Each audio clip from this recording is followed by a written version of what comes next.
বসানো হয়েছে? হ্যাঁ, যদি আমি এর উপরে টোনও বসাই তাও কিন্তু আমাকে পাউডার অ্যাপ্লিকেশন করতে হবে, তারপরে আবার যে টোনটা দেবো সেটা, কারণ উইদাউট পাউডার অ্যাপ্লিকেশন মেকআপ কিন্তু ব্লক হবে না। যদি মনে করি এর উপরে আবার একটা কালার দেবো, টানবি দেখবি মেকআপ একটার সাথে একটা উঠে আসছে। ঠিক আছে, প্রত্যেকটা অ্যাপ্লিকেশন হবে, তারপরে পাউডার অ্যাপ্লিকেশন। এবং ইয়েলো পাউডারটা হচ্ছে সব থেকে সুইটেবল পাউডার, যেটা সব স্কিনের মধ্যে যায়। এইবার আমি যাবো হচ্ছে, আচ্ছা এটা একটা প্রশ্ন থাকতে পারে তোদের কেন হলো না, সেটা হচ্ছে সেটা হচ্ছে যে আই মেকআপ আগে করবো না বেস? আমি বলতেই যাচ্ছিলাম।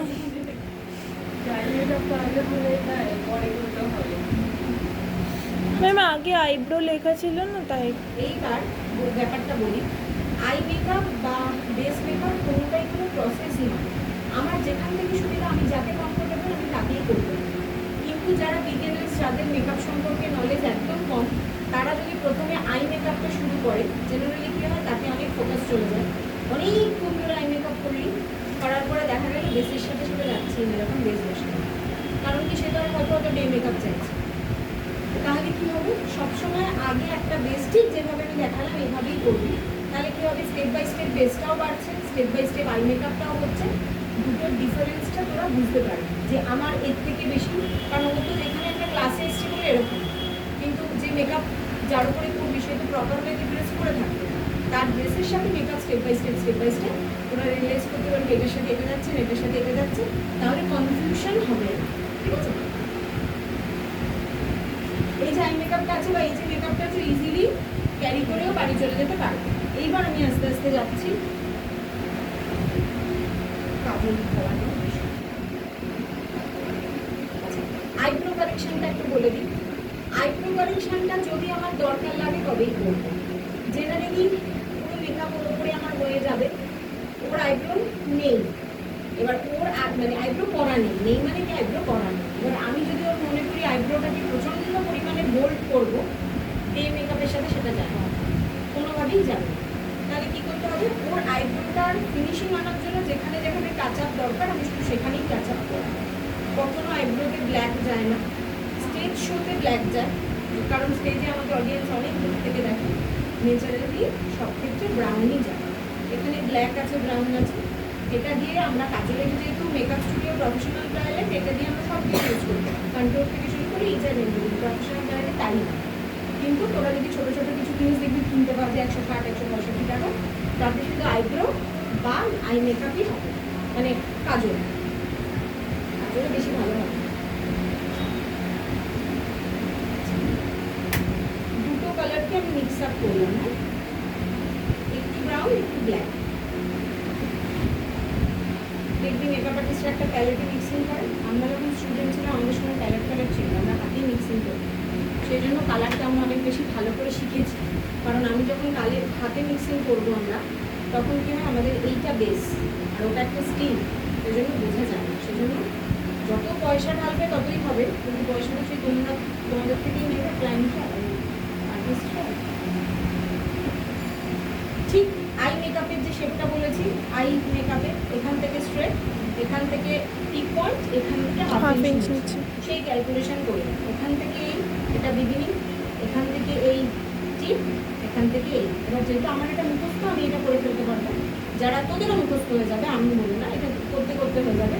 যতক্ষণ না হবে ততক্ষণ কিন্তু মেজারমেন্ট করবো। এটাকে এখানে বসাবো, বসিয়ে এখানে টাচ হচ্ছে, তাহলে হাফ ইঞ্চ পিএইচ হবে নিচে, এখানে বসাবো, টিপ পয়েন্ট হচ্ছে এখানে, এখান থেকে স্ট্রেট বসাবো, সেম ওয়েতে এই পয়েন্ট থেকে এটা হচ্ছে আমার টিপ পয়েন্ট, এই কোণ থেকে সোজা এই কোণটা হচ্ছে আমার এন্ডিং পয়েন্ট, এটা হচ্ছে আমার বিগিনিং পয়েন্ট। বিগিনিং পয়েন্ট কখনো বোল্ড হয় না, কারণ কি না, বিগিনিং পয়েন্ট বোল্ড তখনই হয় যখন অডিয়েন্স আমাকে অনেক দূর থেকে দেখছে, আইব্রোটা পুরো আটকে হয়, জেনারেলি নর্মাল ক্ষেত্রে হয় না।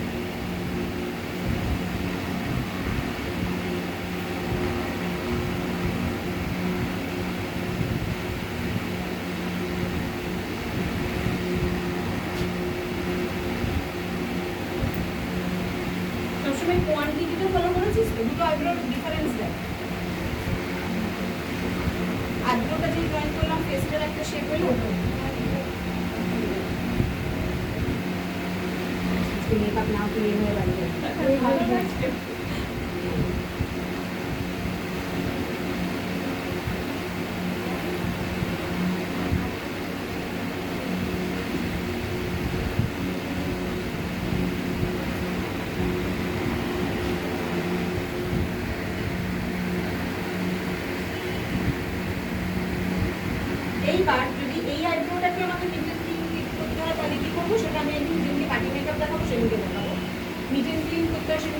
হবে না, যার আইব্রো আছে সেই জায়গাটা পুরো কনসিলিং করে দেবো। তবেই এটা প্রমিনেন্ট হবে। আমি কেন কনসিলিং করলাম না, এটাকে আমি কনসিলিং করি, ইজিলি করা যায়, কিন্তু ব্যাপারটা অনেক বোল্ড হয়ে যাবে, যেটা ওর পক্ষে ক্যারি করা সম্ভব হবে না, তোদেরও শিখতে অসুবিধা হবে। স্টেপ বাই স্টেপ যেতে হবে, একসাথে থেকে সব কিছু দিই।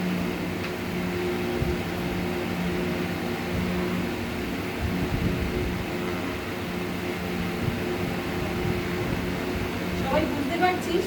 না ম্যাডাম, আমি এই মূর্তিখানেরটা বুঝলাম না। এটা এই তোমার যে মনেই নেই। এটার মাপটা কি করে বুঝবো? কেন?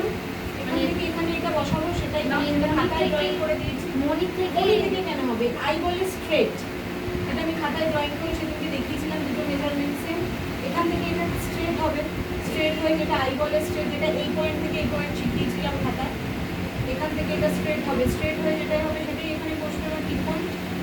ওর তো টিক পয়েন্ট নেই, ওর তো আইব্রোটা পুরো ফ্ল্যাট, সেজন্য আমি টিক পয়েন্টটাকে এই অবধি ক্রিয়েট করে তবেই এটাকে আর্চ মতো করলাম। আর্চ পার্টটাকে আমার টিক পয়েন্ট বলে।